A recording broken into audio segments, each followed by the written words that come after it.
কালকে কলকাতার বৃষ্টিতে ভিজে ঠিকঠাক পোষায়নি, সেই জন্য আজকে বৃষ্টিতে ভেজা শুরু করেছি। তো প্রথমে হালকা বৃষ্টি, তার সাথে হালকা নাচ দিয়ে শুরু করলেও মানে দুজন মিলে প্ল্যান করলাম যাবি বাইরের দিকে, চল তাহলে। ব্যাস,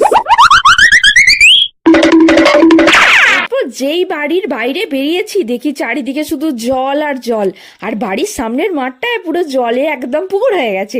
সেটা দেখে আর নিজেকে ধরে রাখতে পারিনি, ব্যাস শুরু হয়ে গেল।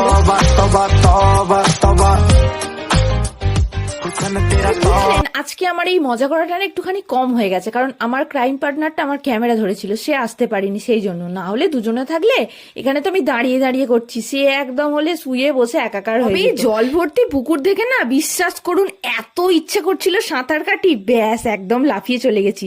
ভাই বলছে ওরে তুই বেশি দূর যাস না, আমি কিন্তু সাঁতার জানি না, ডুবে গেলে আমি তোকে তুলতে পারবো না। যাই হোক, খুব মজা করেছি। আজকের মতো টাটা, আপনারাও বৃষ্টিতে প্রচুর এনজয় করুন, ভালো থাকুন, তাহলেই হবে।